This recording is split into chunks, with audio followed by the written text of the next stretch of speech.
Okay, we are now in our last pre-lab video, our paired samples pre-lab video for week 12.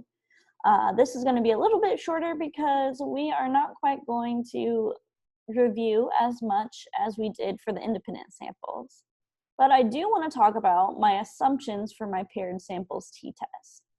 So you remember with our paired samples t-test, we are looking at two conditions where every participant takes part in each condition, so such as a pre-test and a post-test. For our paired samples t-test, our assumptions are that we have interval or ratio measurement types, that we have equal group sizes, so once again, we don't have more people taking part in the pre-test than the post-test or vice versa. And we need to keep it within a 3-to-1 ratio, so I don't have like 100 people taking the pre-test and then only 3 of them coming back and taking the post-test. And then to measure, the assumptions that we're going to measure are normality and outliers. Normality and outliers for our paired samples. We assume that we have dependent samples. So the sets of data are linked in population through repeated measurement, natural association, or matching. Both samples are simple random samples. These two are also ones that you cannot test for. So the only thing we're testing for with paired samples is our normality and outliers. And if we go through and compare and contrast and kind of review our one sample, independent sample, and paired sample, our independent samples is where we do the most. But with our one sample t-test and our paired samples t-test, we only test for normality and outliers. But with our paired sample t-test, we do have two variables that we're testing normality and outliers on, versus our one sample test where we're only testing it on one variable or one sample. And here we have paired or two samples. So we're going to use the gummy stake data set once again. And this time we are going to look at the difference in mean between memory test 1, our pre-test. So every participant took part in memory test 1. And then every participant also took part in our memory test 2, or our post-test. And we're going to run our assumptions on both of those variables. So I'm going to hop back into the data set. And I've already tested normality and outliers on memory test 2, if you remember from the independent samples video. And I have decided that normality and outliers are both upheld for that variable. If I look at my output window, we can scroll back up and see that my normality was upheld and my skewness and kurtosis were within -2 and 2 for my memory test 2. And my histogram was relatively normal. So all I need to do now, if you need to go back and do this for your memory test 2, if you're not watching these videos back to back, go ahead and pause and do that. But I am going to now test my two assumptions on my memory test 1. So I'm going to go to Analyze, Descriptives, and Explore. I'm going to take my memory test 1 in, go to Plots, make sure histogram is checked off, stem and leaf is not, and we have none selected for box plots. Then I'm going to click OK. And I am going to get my skewness and kurtosis descriptives. Right off the bat, it doesn't look good for skewness and kurtosis. At least for kurtosis, we have a violation of normality for kurtosis. If we look at this number, it's definitely outside of -2 and 2. And our histogram does not really look normal. So I'm going to double click on our histogram, add my bell curve.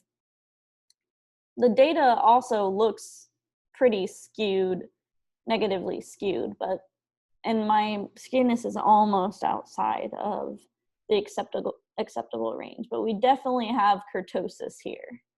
So we cannot say that our assumption of normality is upheld for this variable, our memory test 1, but we're going to go ahead and continue on with the analysis. I'm going to go to Analyze, Descriptives to calculate my z-scores, to test for outliers, move my memory test 1 variable over into the variables box, make sure Save standardized values as variables is checked off, and I'll click OK. So for memory test 1, I'm going to sort ascending. And at my bottom in here, I have a violation of outliers. I have an outlier of my memory test score 34, and it is outside of plus or minus 3.29.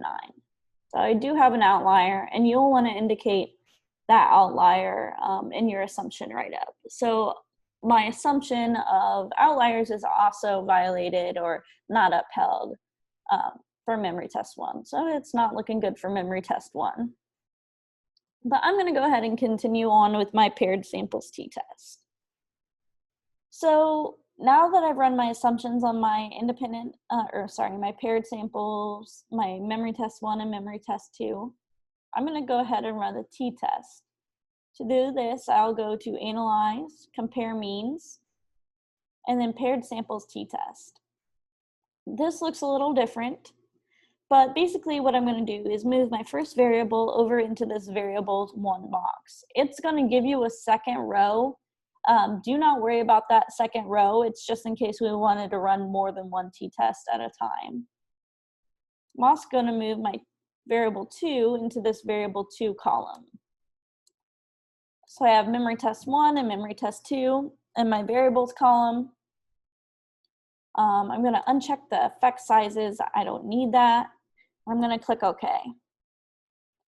And I get 3 boxes here: my paired sample statistics, my correlation, which we're not going to worry about this correlation box, and then my paired samples test.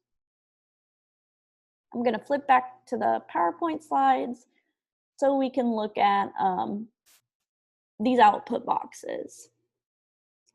So remember here, we are trying to compare our 2 means of our pre-test and our post-test.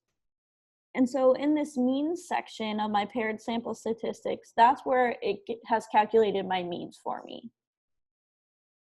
Then we look over here in the paired samples test box, and where it says mean, what this actually means is mean difference.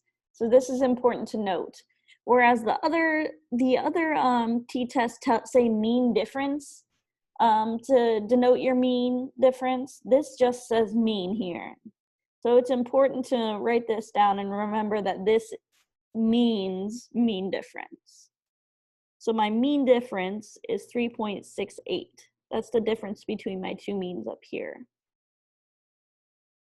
And then at the end of this box, all the way to the right, we have my t-score and my significance.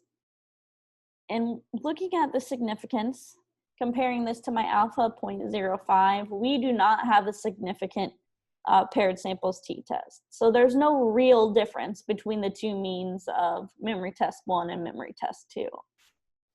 And this is how we would write that up. Remember, we do not test for homogeneity of variance between our paired samples. So we do not have to look at a Levene's test. So our write-up for paired samples looks like this. The difference between memory test 1, report your mean, taken from up here, and memory test 2, report your mean, was found to be not significant. Wah, wah.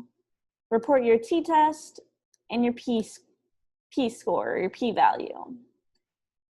So the observed mean difference of 3.68, taken from your mean difference box or your mean box, was found to be not significant, and we fail to reject the null hypothesis. So we don't have a real difference here, so we can't do away with our null hypothesis yet. We have to fail to reject that. And then that is our paired samples test.